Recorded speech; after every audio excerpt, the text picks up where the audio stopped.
இந்த வீடியோவில் பங்குச்சந்தையை பற்றி உங்களுக்கு தெரியாத 5 சுவாரஸ்யமான தகவல்கள் பற்றி நம்ம டிஸ்கஸ் பண்ண போகிறோம். ஸோ இந்த ஷேர் மார்க்கெட்டில் நீங்கள் இப்போ தான் பிகினராக இருக்கீங்க, இல்லை இனிதான் ஸ்டார்ட் பண்ண போகிறீங்க, ஐடியா இருக்குது அப்படிங்கிறவங்களுக்கு இந்த வீடியோ ரொம்ப யூஸ்ஃபுல்லாக இருக்கும். ஆல்ரெடி ஒரு சர்டன் செக்மெண்ட்டில் தான் நீங்கள் ட்ரேட் பண்ணிகிட்ருக்கீங்க, இன்னும் ஷேர் மார்க்கெட் பற்றி ஃபுல்லாக தெரியாது அப்படிங்கிறவங்களுக்கும் இந்த வீடியோ ரொம்ப யூஸ்ஃபுல்லாக இருக்கும். ஸோ ஃபஸ்ட்டு நம்ம ஷேர் மார்க்கெட்டை ஒரு நார்மல் பீப்புளோட வியூவிலேருந்து பார்க்கலாம். அதாவது ஒரு ஷேரை வந்துட்டு பை பண்ணுவாங்க. ஸோ அவங்களோட வியூ என்னவாக இருக்கும், ஒரு ஷேர் இருக்குது, எஸ்பிஐ அப்படிங்கிற ஒரு ஷேர் இருக்குதுன்னு வச்சுக்கலாம். ஸோ இந்த ஷேரை நம்ம பை பண்ணணும்.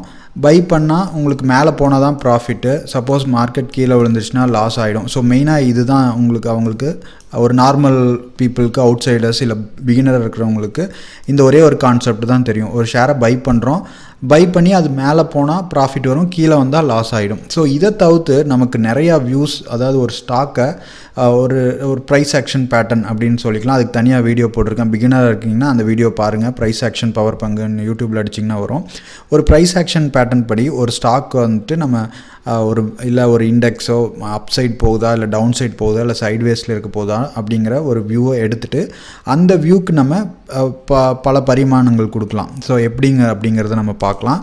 நமக்கு பார்த்திங்கன்னா இதுதான் அந்த ஆக்சுவல் இது. ஃபஸ்ட்டு நமக்கு என்னென்ன செக்மெண்ட் இருக்குது அப்படிங்கிறது பார்த்துக்கலாம். ஸோ என்னென்ன செக்மெண்ட்டில் என்னென்ன பண்ணலாம் அப்படிங்கிறதும் நமக்கு பார்க்கலாம். ஃபஸ்ட்டு ஈக்விட்டி அப்படிங்கிற ஒரு செக்மெண்ட் இருக்குது. இதுதான் நான் சொன்னேன் மெயினாக. ஸோ அதில் ஈக்விட்டி செக்மெண்ட்டில் புல்லிஷ் வியூ மட்டும்தான் எடுக்க முடியும். அதாவது மார்க்கெட் மேலே போகும் அப்படிங்கும்போது அதை வாங்கலாம், கீழே போயிடுச்சுன்னா நமக்கு லாஸ் ஆகிடும். இதுதான் சொல்லேன். ஸோ ஈக்விட்டிலேயே நமக்கு ஈக்விட்டி தவிர்த்து நமக்கு ஃப்யூச்சர்ஸ்னு இருக்குது, அதுக்கப்புறம் ஆப்ஷன்ஸ்னு இருக்குது. ஸோ ஆப்ஷன்ஸ் ட்ரேடிங்கில் தான் நமக்கு வேரியஸ் வியூஸ் இருக்குது. நமக்கு இங்கே பார்த்திங்கன்னா 1 2 3 4 5 6 7 வியூ இருக்குது. ஸோ ஒரு ஸ்டாக்கு 7 விதமாக நம்ம வியூ பண்ணி ஸ்ட்ராட்டஜிஸ் டிஃபைன் பண்ணலாம். ஸோ ஃபஸ்ட்டு நம்ம ஸ்டார்டிங்லேருந்தே பார்த்துடலாம். ஸோ ஈக்விட்டியில் நான் சொன்ன மாதிரி ஒரு ஸ்டாக்கு வாங்குகிறோம், மேலே போனால் தான் ப்ராஃபிட், புல்லிஷ் வியூ மட்டும்தான் பண்ண முடியும். ஈக்விட்டி இன்ட்ராடேயில் 2 பண்ணலாம். அதாவது ஒரு ஸ்டாக் அந்த பர்டிகுலர் டேயில் மேலே போகுதா, இல்லை கீழே ஏதாவது நியூஸ்னால ஸ்டாக் கீழே இறங்குதா, ட்ரெண்டை ஐடென்டிஃபை பண்ணி அதுக்கு தகுந்த மாதிரி ஃபஸ்ட்டு பை பண்ணிவிட்டு செல் பண்ணலாம் ஸ்டாக்கை. இல்லை அப்படின்னா பியரிஷ் வியூ அப்படி இருந்தது அப்படின்னா நம்ம செல் பண்ணிவிட்டு எடுத்தோன்னே ஸ்டாக்கை ஷார்ட்டிங்னு சொல்லுவாங்க. இதுக்கு தனி வீடியோவே போட்டிருக்கேன். செல் பண்ணிவிட்டு எண்ட் ஆஃப் டே இல்லை ஸ்டாக் நல்லா கீழே போனோன்னா பை பண்ணி நம்ம இன்ட்ராடே ப்ராஃபிட் புக்கலாம். இந்த டிஃப்ரென்ஸ் வந்துட்டு நமக்கு ப்ராஃபிட்டாக வந்துடும். ஸோ பை பண்ணி செல் பண்ணுறது மாதிரியே தான் இது வந்துட்டு செல் பண்ணிவிட்டு பை பண்ணுவோம் பியரிஷ் வியூவில். ஸோ ஷார்ட்டிங் ஸ்டாக் அப்படின்னு சொல்லுவாங்க.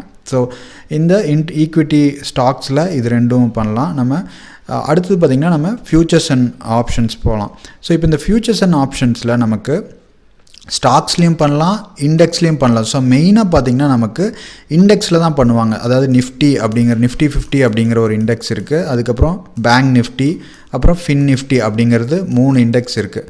So Nifty, bank Nifty, fin Nifty அப்படின்னு சொல்லிட்டு. ஸோ மெயினாக நிறைய பேர் பார்த்திங்கன்னா இந்த பேங்க் நிஃப்டி அண்ட் நிஃப்டி இந்த மெயினாக நிஃப்டியில் பண்ணுவாங்க, அதுக்கப்புறம் பேங்க் நிஃப்டியில் பண்ணுவாங்க. ஏன்னா நம்ம நிஃப்டி 50 ஷேர் ப்ரைஸை வச்சு தான் ஸ்டாக் மார்க்கெட் இன்றைக்கி எப்படி போச்சு அப்படிங்கிறத ஓவர்வியூ கொடுக்கும். ஸோ அதுலேயே இண்டெக்ஸ் பண்ணுவாங்க. அதில் நிறையா பேர் பண்ணிகிட்ருப்பாங்க. அதில் லிக்விடிட்டி அப்படிங்கிறது ரொம்ப அதிகமாக. அது லிக்விடிட்டி அப்படின்னா குயிக்காக அந்த டைமில் பை அண்ட் செல், எந்த டைமில் நீங்கள் ஆர்டர் போட்டாலும் அதே ப்ரைஸ்க்கு உங்களுக்கு எக்ஸிக்யூட் ஆகும். ஸோ பையர்ஸ் அண்ட் செல்லர்ஸ் இருந்துகிட்டே இருப்பாங்க. அதுதான். ஸோ அதில் பார்த்திங்கன்னா ஃப்யூச்சர்ஸில் நமக்கு இதுக்கு தனி வீடியோ போட்டிருக்கேன். அந்த வீடியோட கார்ட்ஸ் மேலே கொடுத்துருக்கேன், அதுவும் பாருங்கள். ஃப்யூச்சர்ஸ்னால் என்னென்னு. ஸோ இதில் உங்களுக்கு புல்லிஷ் வியூவும் கொடுக்கலாம், புல்லிஷ் வியூ வச்சு பையும் பண்ணலாம். இல்லை பியரிஷாக இருக்குது அந்த ஸ்டாக் ஆர் இண்டெக்ஸ் கீழே போகுது, இறங்க போகுது அப்படிங்கும்போதும் நம்ம பியரிஷ் வியூ எடுத்து செல் பண்ணிவிட்டு நம்ம கீழே போனோன்னே பை பண்ணலாம். இந்த இன்ட்ராடேக்கு சொன்னால அதே கான்செப்ட் தான். ஸோ ஈக்விட்டியில் புல்லிஷ் வியூ மட்டும்தான், இன்ட்ராடேயில் 2 வியூ, புல்லிஷ் அண்ட் பியரிஷ். ஃப்யூச்சர்ஸில் நமக்கு புல்லிஷ் அண்ட் பியரிஷ் வியூ. இப்போ ஆப்ஷன்ஸ் வரலாம். ஆப்ஷன்ஸில் பார்த்திங்கன்னா நமக்கு 7 வியூ இருக்குது. புல்லிஷ் வியூனா ஒரு ஸ்ட்ராட்டஜி யூஸ் பண்ணலாம், பியரிஷ் வியூனா அதுக்கு இது பண்ணலாம். அதாவது range bound. So most of the time பார்த்திங்கன்னா மார்க்கெட் நமக்கு 67% ஆஃப் த டைம் ஸ்டாட்டிஸ்டிக்ஸ் படி லாஸ்ட் 4 or 5 இயர்ஸில் ஸ்டாட்டிக்ஸ் எடுத்தோம் அப்படின்னா நமக்கு 67% ஆஃப் த டைம் மார்க்கெட் பார்த்திங்கன்னா ரேஞ்ச் பவுண்டில் தான் இருக்குது. ஸோ மேலே ஒரு சர்டன் ப்ரைஸ் ஃபிக்ஸ் ஆயிரும், கீழே இதுக்குள்ளேயே தான் மார்க்கெட் மேலே போய் அடிச்சுட்டு கீழே வரும், கீழே தொட்டுட்டு மேலே வரும். ஸோ இந்த ரேஞ்ச் பவுண்டாக தான் இருக்கும். ஸோ இந்த மாதிரி டைமில் 66% இருக்கும்போது நம்ம ஆப்ஷன்ஸ் யூஸ் பண்ணி இதுக்கு சர்டன் ஸ்ட்ராட்டஜிஸ் வந்து டிஃபைன் பண்ணலாம். ஆல்ரெடி இந்த ஸ்ட்ராட்டஜிஸ் ஒவ்வொரு வியூக்கும் என்னென்ன ஸ்ட்ராட்டஜிஸ் அப்படிங்கிறது நம்ம ட்ரைனிங் கோர்ஸில் இருக்குது, அது நான் உங்களுக்கு இது பண்ணுறேன். அதுக்கப்புறம் இதோட அட்ஜஸ்ட்மெண்ட்ஸ்லாம் நான் சேனல்லையே போட்டிருக்கேன், அதுவும் பார்க்கலாம் நீங்கள்.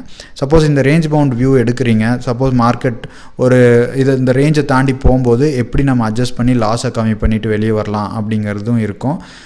அதுக்கப்புறம் ஸ்லைட்லி பீரிஷ். ஸோ ஒரு சர்டன் வரைக்கும் இது தான் போகும், இதுக்கு மேலே போகாது, பட் இது வந்துட்டு ஒரு ஸ்லைட்டாக அப்சைட் போகும், புல்லிஷாக இருக்கும் அப்படின்னா அதுக்கு ஒரு ஸ்ட்ராட்டஜி பண்ணலாம். ஸோ பை பண்ணிவிட்டு இங்கே செல் பண்ணுவோம், இங்கே பை பண்ணுவோம், மேலே லைட்டாக ஏறும்போது இதுக்கு மேலே போகாதுன்ட்டு இங்கே செல் பண்ணுவோம். ஸோ ஆப்ஷன்ஸ்லேயே நம்ம நிறையா ப்ளே பண்ணுவோம். இது ரொம்ப இன்ட்ரெஸ்டிங்காக இருக்கும் ஆப்ஷன்ஸு. இதுக்கு ஆப்ஷன்ஸ் ட்ரேடிங் வீடியோ அப்படிங்கிறது பிளேலிஸ்ட்டே இருக்குது, அதை பாருங்கள். அடுத்தது ரொம்ப ஹெவிலி புல்லிஷ், இன்றைக்கி மார்க்கெட் பயங்கர அப்சைடில் போகுது ஏன்னா இது மார்க்கெட் அப்சைடில் போகும் அப்படின்னா கொஞ்சம் நாளைக்கு சைட்வேஸ்லேயே இருந்திருக்கும், அப்போ தான் நமக்கு அப்சைடில் போகும். ஸோ அப்போ அதுக்கு ஒரு ஸ்ட்ராட்டஜி நம்ம டிஃபைன் பண்ணலாம். ஹெவிலி புல்லிஷ் அப்படிங்கிறதுக்கு ஸ்லைட்லி பீரிஷ், லைட்டாக இறங்க போகுது இல்லை ஹெவியாக இறங்க போகுது அப்படிங்கிற வேரியஸ் வியூ பொறுத்து நம்ம ஆப்ஷன்ஸ் ட்ரேடிங் ஸ்ட்ராட்டஜிஸ் வந்துட்டு டிஃபைன் பண்ணலாம்.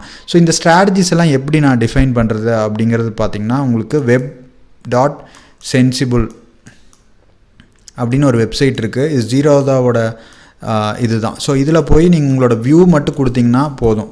ஏதாவது கரன்சிக்கும் கொடுக்கலாம், நிஃப்டி பேங்க் நிஃப்டி இண்டெக்ஸும் கொடுக்கலாம், ஸ்டாக்ஸும் கொடுத்திங்கன்னா அதே சஜஸ்ட் பண்ணும் என்னென்ன ஸ்ட்ராட்டஜி எடுக்கலாம், எவ்வளோ மேக்ஸ் லாஸ் ஆகும் உங்களோட வியூ தப்பாச்சுன்னா, அதை எப்படி நம்ம அட்ஜஸ்ட்மெண்ட்ஸ் பற்றி சொல்லியிருக்க மாட்டாங்க, எவ்வளோ மேக்ஸ் லாஸ் ஆகும் ஒரு பே ஆஃப் டயக்ராமோட போட்டு காமிப்பாங்க. ஸோ நம்ம நிறைய பேர் ஒரு வெறும் இதாக வந்துட்டு ஸ்டாக்கை வாங்கிட்டு திடீர்னு கீழே போச்சுன்னா அது என்ன பண்ணுறது அப்படிங்கிறதே தெரியாமல் இருப்பாங்க. ஸோ இந்த மாதிரி நம்ம ப்ரீடிஃபைன்ட் ரிஸ்க்கை வச்சு பண்ணும்போது நமக்கு ஆப்ஷன்ஸில் ப்ரீடிஃபைன்ட் ரிஸ்க் வச்சு பண்ணும்போது நமக்கு சேஃபாக இருக்கும். நம்மளோட இதுவும் நமக்கு நம்ம வியூ தப்பானாலும் ஒரு அட்ஜஸ்ட்மெண்ட்ஸ் பண்ணி எப்படி நம்ம லாஸை ரெடியூஸ் பண்ணலாம் அப்படிங்கிற ஐடியாவும் இருக்கும். ஸோ அட்ஜஸ்ட்மெண்ட்ஸ் வீடியோஸ் நிறைய போட்டிருக்கேன் சேனலில், ரீசெண்டாக கண்டினியூஸாக போடுறேன், அதெல்லாமே பாருங்கள். ஸோ நான் உங்களுக்கு ஒவ்வொரு வியூக்கும் இப்போ மார்க்கெட்டை பார்த்துக்குங்க. ஏன்னா நிறையா சேனலில் பார்த்திங்கன்னா மார்க்கெட் ப்ரெடிக்ஷன் கொடுப்பாங்க, ஓரளவுக்கு அக்யூரேட்டாக தான் இருக்கும் நிறைய பேர் சொல்கிறது.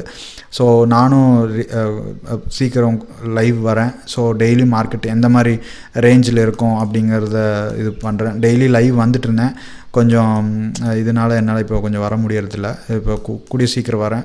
ஸோ அந்த வியூ வச்சு நீங்களே டிஃபைன் பண்ணலாம். இல்லை மந்த்லி எனக்கு இந்த மந்த்துக்குள்ளே இந்த ரேஞ்சுக்குள்ளே இருக்கும் அப்படிங்கும்போது மந்த்லி ஆப்ஷன்ஸ் எடுத்து நீங்கள் ப்ளே பண்ணலாம். ஸோ இந்த மாதிரி வேரியஸ் வியூஸ் இருக்குது. இது எல்லாமே பாருங்கள். மெயினாக புதுசாக இருக்கீங்க அப்படின்னா ஆப்ஷன்ஸில் உங்களுக்கு டிஃபைன்ட் ரிஸ்க் ஸ்ட்ராட்டஜிஸை தெரிஞ்சுட்டு பண்ணுங்கள். லாங் டேர்முக்கு இதுதான் உங்களுக்கு இதாக இருக்கும். இது ஈக்விட்டியில் போட்டிங்க அப்படின்னா உங்களுக்கு இது அட்வான்டேஜ் தான் உங்களுக்கு. பட் ஸ்டாக் இறங்குச்சு அப்படின்னா சில ஸ்டாக்லாம் இறங்குச்சுன்னா வருஷக்கணக்கில் மேலே வராது, 2 or 3 years கழித்து தான் மேலே வரும். அது வரைக்கும் உங்களோட அமௌண்ட் லாக் ஆகிக்கும். பட் ஆப்ஷன்ஸில் உங்களுக்கு வித்தின் அ மந்த்துக்குள்ளே உங்களுக்கு ப்ராஃபிட் ஆர் லாஸ் அப்படிங்கிறது தெரிஞ்சுட்டு உங்களுக்கு ஒரு வீக் இதாச்சுனாலும் நெக்ஸ்ட் வீக் ஓரளவுக்கு கொஞ்சம் ப்ராஃபிட் எடுத்துட்டிங்க அப்படின்னா உங்களுக்கு அது லாஸ் ஆஃப்செட் ஆகிடும். ஸோ அந்த மாதிரி இருக்கும். கொஞ்ச நாளைக்கு பேப்பர் ட்ரேடிங் பண்ணி பாருங்கள் இந்த ஸ்ட்ராட்டஜிஸ் எல்லாம் யூஸ் பண்ணி. இதுக்கு தனியாக ஒரு ஆப்ஸ்ட்ரா அப்படிங்கிறது இருக்குது, ஆப்ஸ்ட்ரா டிஃபைனேஜ். ஸோ அதை பாருங்கள். அடுத்தது பார்த்திங்கன்னா இது சரி இப்போ இது எப்படி ஸ்டார்ட் பண்ணுறது அப்படிங்கிறது நிறைய பேர்த்துக்கு ஒரு கொஷனாக இருக்கும். பேசிக்காக இருக்கீங்க அப்படின்னா அவங்களுக்கு இது 3 கண்டிப்பாக தேவை. PAN card, bank account statement or cheque book, இல்லை ஆதார் லிங்க்டு மொபைல் நம்பர். இது இருந்தால் நீங்கள் ஆன்லைன்லேயே இமீடியட்டாக அக்கௌண்ட் ஓப்பன் பண்ணிக்கலாம்.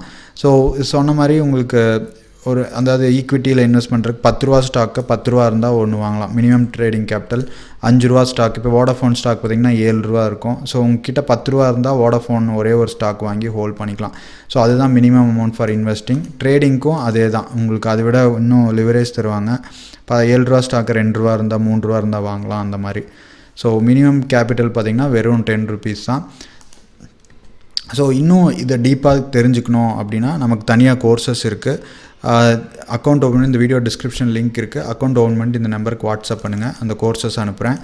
மெயினாக இந்த ஸ்ட்ராட்டஜிஸ்னு சொல்லலாம், இந்த வேரியஸ் வியூஸ்க்கு என்னென்ன ஸ்ட்ராட்டஜிஸ் எடுக்கலாம் அப்படிங்கிற அந்த ஸ்ட்ராட்டஜி தெரிஞ்சுக்கிறதுக்கு உங்களுக்கு அதில் இருக்கும். ஸோ தேங்க்யூ, இதுதான் சொல்லணும்னு நினச்சிருந்தேன். உங்களுக்கு ஒரு ஐடியா கிடச்சிருந்தது. இப்போ பிகினராக ஒரு பர்டிகுலர் செக்மெண்ட்டில் தான் இருக்கீங்க, இன்னும் இதை எக்ஸ்ப்ளோர் பண்ணணும் அப்படின்னா இந்த வீடியோ யூஸ்ஃபுல்லாக இருந்திருக்கும்னு நினைக்கிறேன். ஸோ தேங்க்யூ, பாய்.